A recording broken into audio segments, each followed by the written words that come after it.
Welcome to This Explainer. Today, we're diving straight into the massive organizational framework and the philosophical blueprint of the Bharatiya Janata Party, or as it's commonly known, the BJP.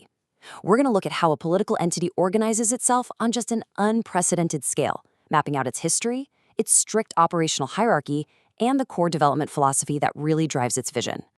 Okay, so to really get a grip on this, we first have to wrap our heads around the sheer magnitude of the BJP.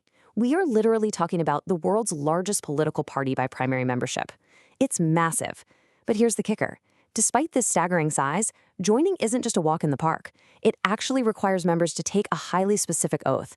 They have to commit to the party's core philosophies and to a secular state that isn't based on religion. Sustaining an organization of this immense scale, it absolutely requires an incredibly robust structure and a deeply ingrained unifying ideology to keep the whole shebang together. To make sense of all this, we're going to navigate through 5 main pillars today.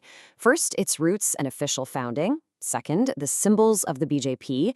Third, the organizational hierarchy. Fourth, the philosophy of integral humanism. And finally, its vision for India's growth.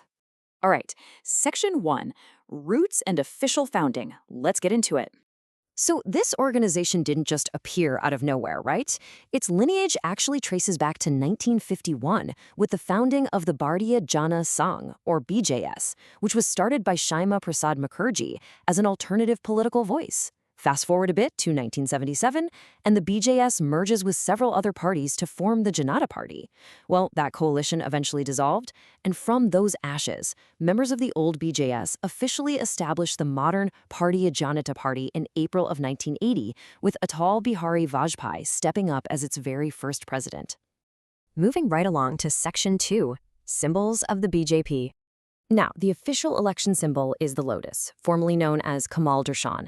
It's simple, it's elegant, but honestly, it is an incredibly potent visual device.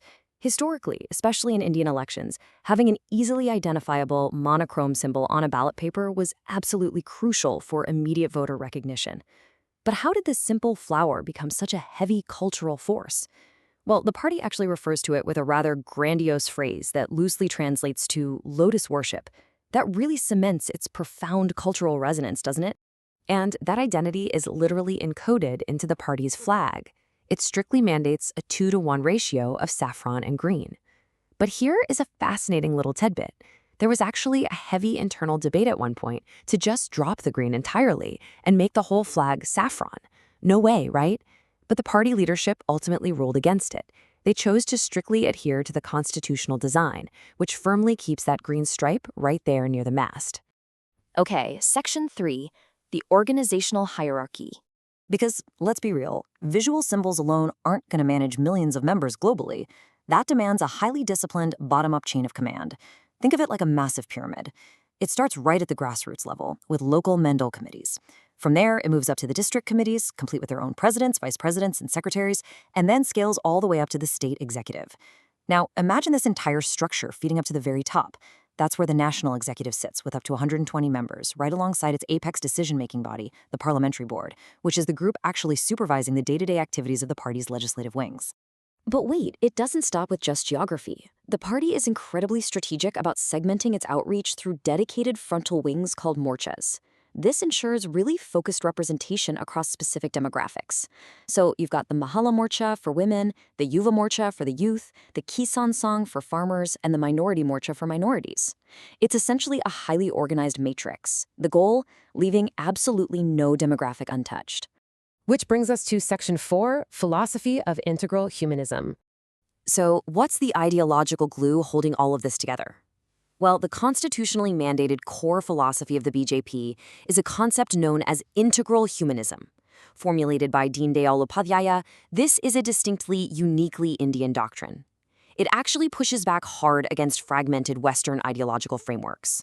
The argument here is that the West tends to view life in isolated, separate buckets. Integral humanism, on the other hand, says no, it seeks complete harmony. It argues that for a truly meaningful life, the body, the mind, the intellect, and the soul of the individual, they all have to be nourished and intimately integrated with the broader society. To make that practical, integral humanism breaks life down into 4 main human efforts, or Puruisharths. You've got Artha, which covers the economy and politics, and Kama, which represents natural human desires. But here is the absolute crucial point. Those two things must be strictly governed by dharma, meaning your ethical codes and fundamental rules. If, and only if, our economic efforts and our desires operate within those ethical boundaries, then the ultimate goal of moksha, true joy and fulfillment, can actually be achieved. It's a pretty profound system of balance when you think about it. And that leads perfectly into Section 5, Vision for India's Growth. Translating all that ancient philosophy into modern policy is exactly what we saw in the BJP's 2014 election manifesto. The party basically anchored its entire developmental apparatus on these two powerful slogans, Ek Bharat Shrestha Bharat, meaning One India, Great India, and Sabka Saath, Sabka Vikas, together with all, development for all. Look, these aren't just catchy campaign phrases. They are meant to be the modern political continuation of integral humanism. They're taking that ancient pursuit of balance and translating it into a concrete policy focus on inclusive, sustainable national progress where no one is left behind. And on the ground, this vision is all about immense scale and speed.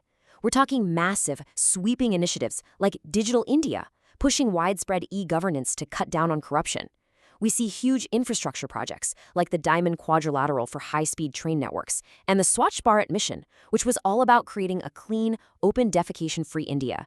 Plus, they heavily emphasize a Team India approach, basically treating the central government and the state governments not as rivals, but as completely equal partners in driving the nation's rapid progress. So, as we wrap up this explainer, I really want to leave you with a question to chew on. How exactly does a centralized philosophical doctrine like the concept of the four Purusharthas, combined with a super-rigid, deeply layered architectural hierarchy, actually sustain a multi-million-member political entity on the global stage? It is a fascinating blend of ancient thought and modern operational discipline. And honestly, a totally unique case study in global political organization. Think about that for a bit. Thank you so much for joining me today, and I hope this gave you a really clear, structured look into the BJP's framework. Catch you next time.